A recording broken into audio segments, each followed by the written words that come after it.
Hey guys, welcome back. It is Ebony Stiff and welcome to my YouTube channel. Today we are going to be talking about money that you need to purchase a home.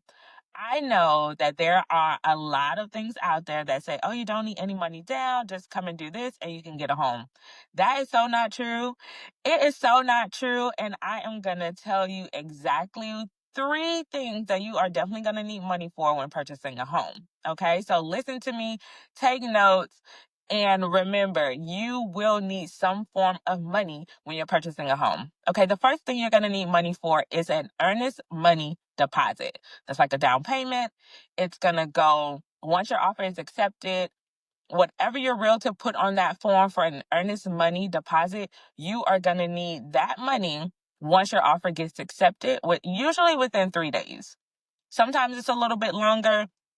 But I'm here to tell you, you need money to put a contract on a home. Very rarely have I seen a contract accepted without any money down, okay? So you will need money. It's called an earnest money deposit. Now, you don't need money to put an offer in. It's not the same thing. Once your offer gets accepted, whatever that amount is that your realtor put on that contract as an offer for your earnest money deposit, please have that money ready up front. Be ready to wire to the title company. Do not give that money to your realtor. Do not give that money to the seller.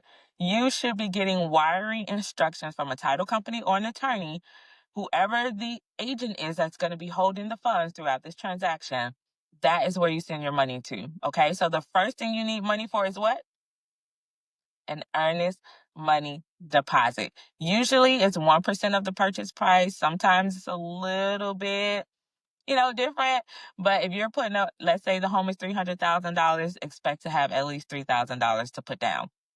That money is used to say, hey, you know what? The offer was accepted. I'm putting this money down to show that I'm serious about purchasing the house. And this is what the earnest money deposit is for. That's what it's for. Okay. Now, there are times where you can get that money back if something happens. That's not what this video is about. I will do another video for that. I promise. You need money for an earnest money deposit, number one. Number two, you need money for an inspection. Now, unless you have decided to forego the inspection, you don't want an inspection, which I don't know why anybody would do that, you don't need the money for that. But the second thing that you absolutely, positively need money for up front is your inspection.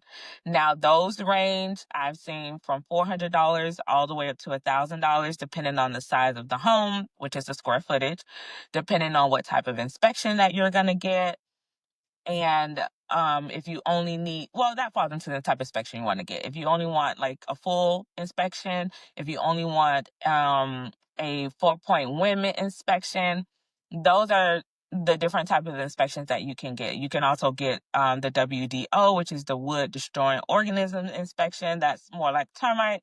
So the amount of the inspection will really depend on you and what you actually want to pay for. I always recommend getting an inspection done. There's no reason why you should not be getting an inspection. I don't care if the house is brand new. I don't care if you went there every day and saw these people put brick by brick, board by board. We're not experts in building a house. So we don't know what we're looking at. We know it's pretty and we know we want to live in it and we know it's ours and we're all excited that we may miss important things. So I'm here to tell you, inspection is key.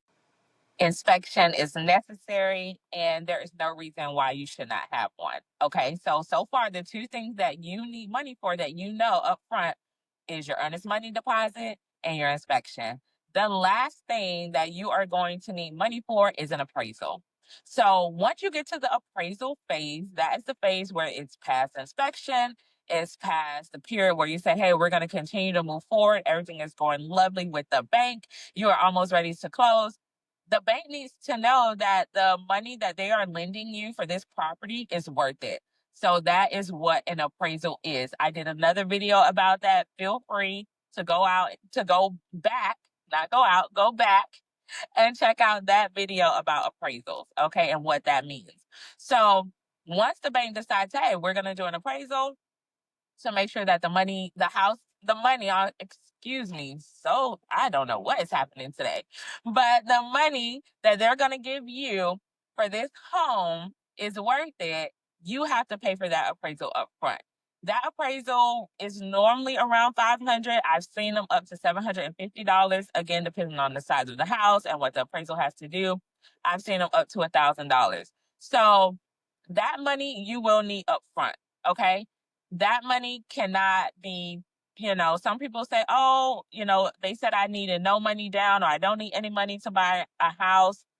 It's just completely not true. There are some funds that you will need as a buyer, okay? And those funds are for your earnest money deposit, which is usually 1% of the purchase price of the house. You're gonna need your upfront money for your inspection, and you're gonna need your upfront money for an appraisal.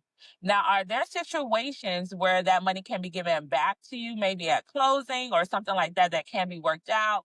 And then essentially you have gotten into your home without any money out of pocket because you got the money back? Yes, that is true. That is possible. However, you will need money for those three things when you are purchasing a home. You will need that money up front. I do believe that your inspection and maybe the appraisal can be paid with a credit card. I've seen that depending on what your income to debt ratio is. You would definitely want to confer. I don't know what is wrong with me today. I'm all tongue-tied trying to bring y'all this great information. Somebody don't want this information to get out there. That is what's happening. But I'm going to tell the people. I'm going to tell the people the truth. My buyers are going to be ready to purchase a home. There will be no surprises. So if you're going to use a credit card, consult with your lender before you do that. Consult with your realtor before you do that, because I would hate for you to do something thinking you're helping yourself and you're actually hurting yourself. Okay, so you do need money to purchase a home. I'm here to tell you the truth. I'm here to give you real estate unfiltered, because guess what? When you get out there, I want y'all to be ready. I want the buyers to be ready, and I want you to be excited about your home and the choices that you have made. And congratulations on deciding to purchase a home. It's a very rewarding feeling. When I purchased my home 10 years ago, I was super, super excited, and I couldn't have been more happy, that I've done that. So I just want you guys to be prepared. And if you have any more questions, feel free to contact me, hello@ebonystiff.com. Put your comments or questions below in the comment sections. I do read them.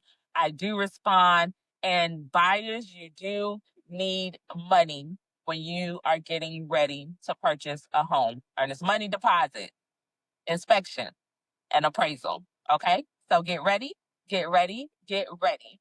And good luck in purchasing your first home or second or third, whatever it is. If it's your second and third, you probably are already familiar with this process.